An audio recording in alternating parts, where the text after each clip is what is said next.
Hello. So hi guys. இந்த video வந்து ஒரு டைரக்ட் மென் டு மென் ஒரு ஸ்பீச்சாக இருக்க போகுது. நான் இப்போ எனக்கு வந்து 24 இயர்ஸ் ஆகுது. ஸோ நான் என்னோடய 20 இயர்ஸ் ஓல்டு ஒரு 18 இயர்ஸ் ஓல்டு செல்ஃபுக்கு என்னென்னா சொல்லுவேன். ஒரு டீ கடையில் நின்றுட்டு டீ குடிச்சிட்டு என்னெல்லாம் பேசுவோமோ அந்த மாதிரி ஒரு சின்ன லைஃப் அட்வைஸ் அந்த மாதிரி கூட எடுத்துக்கலாம். பட் என்னோடய சஜஷன்ஸ் அதெல்லாம் சொல்ல போகிறேன். ஓகே, இந்த வீடியோவில் எந்த ஒரு எடிட்ஸ், ஃபேன்சி எடிட்ஸ்லாம் இருக்க போகிறதில்ல.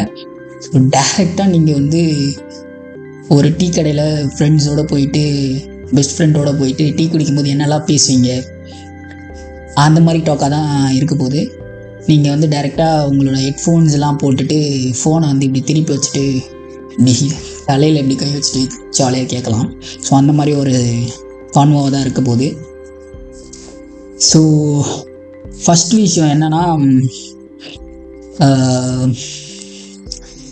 நான் என்ன யோசிச்சுட்டு இருக்கேன்னா, நான் படிக்கும்போதே, அதாவது காலேஜ் படிச்சுட்டு இருக்கும்போதே வந்து இந்த டிஜிட்டல் மார்க்கெட்டிங் அந்த ஃபீல்டில் கொஞ்சம் இன்ட்ரெஸ்டடாக இருந்தேன். கான்டென்ட் க்ரியேஷன்ஸ் அதெல்லாம் வந்து இன்ட்ரெஸ்டடாக இருந்து நான் ஒரு 2-3 சேனல்ஸ் ரன் பண்ணிகிட்டு இருந்தேன். ஃபேஸ்லெஸ் சேனல்ஸ் அந்த மாதிரி ரன் பண்ணிகிட்டு இருந்தேன். ஏன்னா எனக்கு பயம், இந்த ஃபேஸை காமிச்சு எப்படி வீடியோலாம் பண்ணுறது, யாராவது பார்த்து கிண்டல் பண்ணிடுவாங்களோ அப்படின்லாம் பயம் இருக்கும். ஸோ அது மாதிரிலாம் பண்ணிகிட்டு இருந்தேன். ஸோ என்ன சொல்ல வரேன்னா, நம்ம காலேஜ் படிச்சுட்ருக்கோம், ஒரு டிகிரி படிச்சுட்ருக்கோன்னா அந்த டிகிரி மட்டுமே நம்பி அந்த 4 இயர்ஸ் ஃபுல்லாக அதில் மட்டுமே டைம் ஸ்பெண்ட் பண்ணிவிட்டு நம்ம இருக்கக்கூடாது. அப்பார்ட் ஃப்ரம் தட் நம்ம வேறு ஏதாவது பண்ணிக்கிட்டே இருக்கணும் அப்படின்னு சொல்கிறேன். லைக் எப்படி சொல்கிறேன்னா, நீங்கள் ஒரு ஃபஸ்ட் இயர் படிக்கலாம், செகண்ட் இயர் படிக்கலாம், இல்லை ஃபைனல் இயர் படிக்கலாம். நம்மளுக்கு எது வரும் அப்படின்றது வந்து யாருமே சொல்ல மாட்டாங்க. ஆக்சுவலாக நீங்கள் இப்போ கிரிக்கெட் நல்லா விளையாடுறீங்கன்னா அது உங்களுக்கு தான் தெரியும். உங்களுக்கு பிடிச்சிருக்கா, அது விளையாடும் போது உங்களுக்கு ஒரு ஜாய்ஃபுல்லாக இருக்கா அப்படின்றது உங்களுக்கு மட்டும் தான் தெரியும்.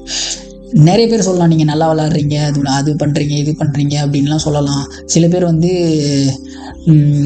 காலேஜ் போயிட்டு இந்த மீம்ஸ்லலாம் வரும்ல, அவங்க வந்து படிக்கிறதுக்காக காலேஜ் வரானுங்க, சில பேர் ஸ்போர்ட்ஸுக்காக வருவாங்க, சில பேர் லவ் பண்ணுறதுக்காக வரானுங்க. நான் எதுக்குடா வரேன் அப்படின்லாம் வரும்ல, அதெல்லாம் எடுத்துக்காதீங்க. ஜஸ்ட் உங்களுக்கு எக்ஸ்ப்ளோர் பண்ணுங்கள், என்ன பிடிக்கும், என்ன வரும் அப்படின்றதுல எக்ஸ்ப்ளோர் பண்ணுங்கள். நிறைய திங்ஸ் ட்ரை பண்ணுங்கள், ஈவெண்ட்ஸ்லாம் அட்டன் பண்ணுங்கள். ஸ்டேஜ் ஃபியர்லாம் வந்து இனிஷியலாக இருக்கும், எனக்கும் இருந்துச்சு, இப்போயும் இருக்குதான். கொஞ்சம் கொஞ்சமாக அது வந்து ஓவர் கம் பண்ணிக்கிட்டு இருக்கேன். ஸோ நிறைய ஈவெண்ட்ஸு இந்த பார்ட்டிசிபேட் பண்ணுங்கள். ஏதாவது ஸ்போர்ட்ஸ் ஈவெண்ட்ஸில் இருந்தால் பார்ட்டிசிபேட் பண்ணுங்கள்.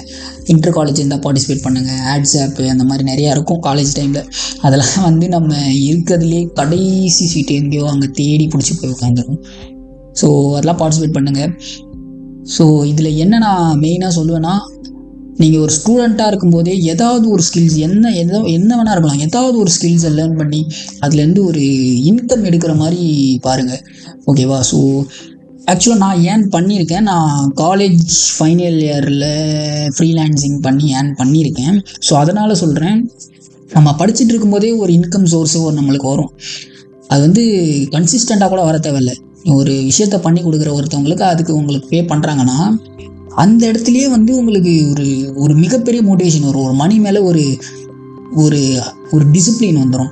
நம்ம அதுக்கப்புறம் வந்து நம்ம இவ்வளோ ஒரு 100 ரூபாய் அதுலேருந்து ஏர்ன் பண்ணியிருக்கோன்னா அது ஈஸியாக நம்மளால் செலவு பண்ண முடியாது. நம்ம இவ்வளோ கஷ்டப்பட்டுருக்கோம் அப்படின்றது நம்மளுக்கு புரிய ஆரம்பிச்சிடும். ஸோ இந்த ஒரு பாயிண்ட்டுக்காக தான் வந்து நீங்கள் ஃபினான்ஷியல் ஃப்ரீடம் அதெல்லாம் நிறைய பேர் சொல்லுவாங்க, அதெல்லாம் கண்டுக்காதீங்க. ஒரு விஷயத்தை பண்ணி கொடுக்குற ஒருத்தவங்களுக்கு அதுக்கு உங்களுக்கு இன் ரிட்டன் ஒரு 100 ரூபா பே பண்ணுறாங்களா, அந்த 100 ரூபாவோட ஒர்த்து உனக்கு அன்னைக்கு மட்டும்தான் புரியும். நீங்கள் வந்து ஒரு 4 இயர்ஸ் முடிச்சுட்டு அதுக்கப்புறம் வெளியே வந்து அதுக்கப்புறம் அதை எக்ஸ்பீரியன்ஸ் பண்ணுறதுக்கும் நீங்கள் வந்து காலேஜ் படிக்கும் போதே இதை எக்ஸ்பீரியன்ஸ் பண்ணுறதுக்கும் நிறைய டிஃப்ரென்ஸ் இருக்குது. ஸோ அந்த இதில் தான் வந்து என்னோட அந்த மைண்ட் செட்டே மாறிச்சு. ஓகே, மணி வந்து எப்படி ஒர்க் ஆகும், ஒரு ப்ராப்ளம் சால்வ் பண்ணால் மணி நம்மளுக்கு கொடுப்பாங்க. ஸோ அப்படி தான் வந்து மணி ஒர்க் ஆகும்.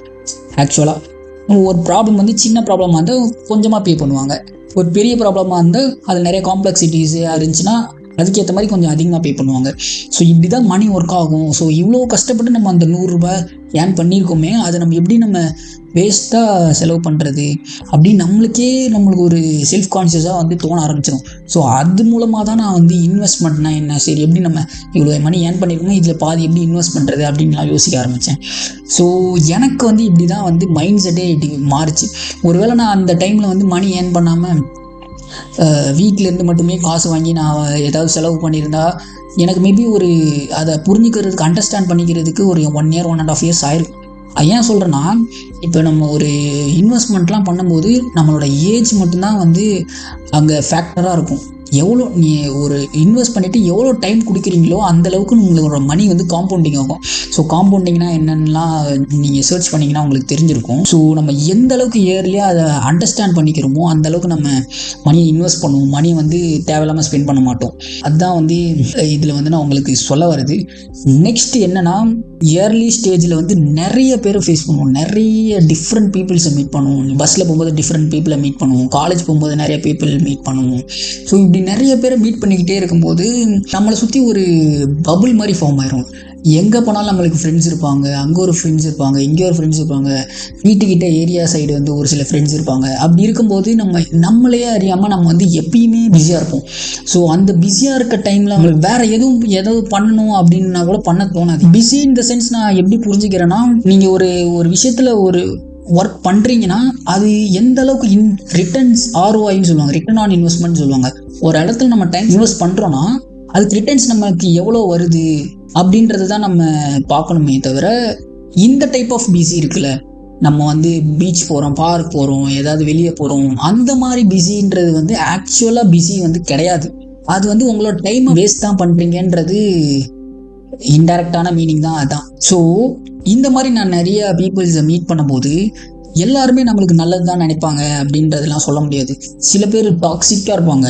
அதெல்லாம் வந்து நம்மளுக்கு இனிஷியலாக தெரியாது. ஸோ எந்த அளவுக்கு நம்ம இனிஷியலாக அவங்கள புரிஞ்சுக்கிட்டு அவங்ககிட்ட இருந்து விலகி வரோன்றது தான் அங்கே கொஞ்சம் இம்பார்ட்டன்ட் மேட்டராக இருக்கும். ஸோ அந்த மாதிரி இருக்கீங்கன்னா நீங்கள் இனிஷியலாகவே புரிஞ்சுக்க ட்ரை பண்ணுங்கள். அவங்களோட கேரக்டர் எப்படி, உண்மையாகவே நமக்கு சப்போர்ட் பண்ணுறாங்களா, மியூச்சுவலாகவே நம்மளுக்கு ஹெல்ப்ஃபுல்லாக இருக்காங்களா, நம்ம அவங்களுக்கு ஹெல்ப்ஃபுல்லாக இருக்குமா, அவங்க நம்மளுக்கு ஹெல்ப்ஃபுல்லாக இருக்காங்களான்னு அண்டர்ஸ்டாண்ட் பண்ணிக்கோங்க.